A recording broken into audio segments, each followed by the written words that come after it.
Bonjour, mon amis, et les gens. And well, what we suspected that was going to happen has happened. The grand jury has already reached their verdict.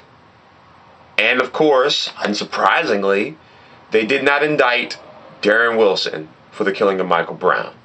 I've never heard of, maybe I may have mentioned this in the last video, but I've never heard of people having to decide whether or not what we know what was done for them to be put on trial for. Think about this. They had to decide whether he's guilty. Grand jury had to decide whether or not they're going to try him. Then they had to decide how that was going to go down. And then another jury, hopefully, would have to decide whether or not he's guilty. And the whole process was just all fucked up. For one, they announced that they had a verdict early in the morning. They announced it like, I want to say like 10:30 Central, 10:30 a.m. that they said they had a verdict, and they said an announcement soon. But they waited until about 7 or 8 o'clock p.m. Central Time to announce it. I don't have the exact times right, but the point is, though, that they had us wait all day for this sort of thing. I don't know. I guess they were getting the police set up in advance, and they did say that they were getting the police set up in advance for the Advent chaos that they were expecting, because in August, whenever they rioted, whenever Michael Brown was killed, and Darren Wilson was not taken into custody. That was another thing. When I haven't been keeping up with the story overall, but when they said that Darren Wilson wasn't even in custody, and then he started talking about all sorts of things like, oh, well, he just recently got married. Me as a kid, I'm like, okay, so you not only want us to feel sorry for him, but you're basically saying that where he is at, he has nothing to worry about in terms of going to jail. It's fucked up because we haven't seen or heard anything from this guy publicly. He's kind of just been in the fucking dark, and it's smart in case you did that sort of thing. But still, it's still fucked up. It's not that the whole process just reeked of it being rigged. I don't think it was a fair process. They didn't cross-examine him at all, and then plus they tried to discredit the victim, saying that, oh, well, he was the one that was robbing the store and blah, blah, blah, blah, blah. And, the people testifying on Michael Brown's behalf, they had inconsistent stories.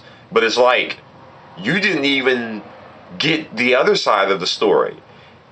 And you're expecting the victim, who's dead, by the way, to give his other side of the story. How fucking fair is that? Al Sharpton called for a press conference, and they spoke. Many people spoke. I don't remember all the names. I'm just going to get to the main points. He pretty much, and it's kind of unsurprising that, I'm all over the place, but it's kind of unsurprising that the protesters did get kind of violent in a short period amount of time. They destroyed several buildings and set the place on fire practically. Al Sharpton was smart about it. He was like, I condemn the people that stepped out of line of who was protesting for what. Like, you shouldn't be destroying the city if you're protesting for Michael Brown, because that's not what he wanted, and we don't condone or appreciate that. They're not going to stand on the side of people that want to vandalize and destroy shit, because that's beside the point. He said that for those that are on Michael Brown's side, those are the ones that stood there with pride and with dignity. You should be proud. The ones that stepped out of line and started destroying things, well, they're on their own side.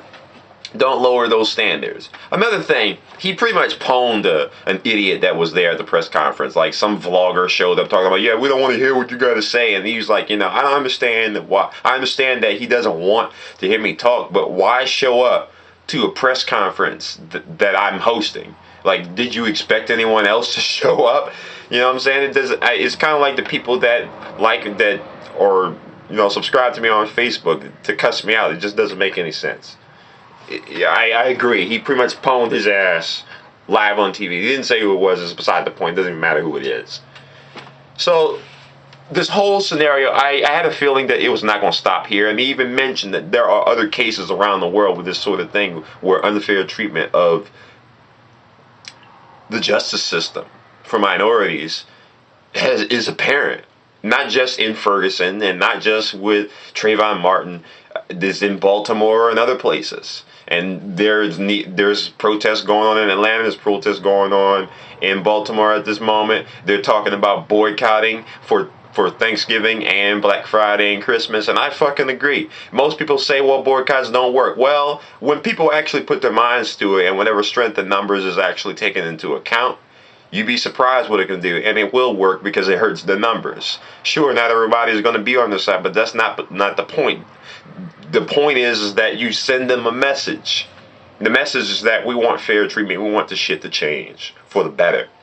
It's got nothing to do with the black and white thing. It's got nothing to do with it being a race thing. It's a right and wrong thing. And they had all these things stacked on one side. It was a rigged fight. It really was. But of course, the fight is not over. And I'm eager to see the result of what comes from this in the following days. Still, it's a tragedy. Regardless, it is a tragedy.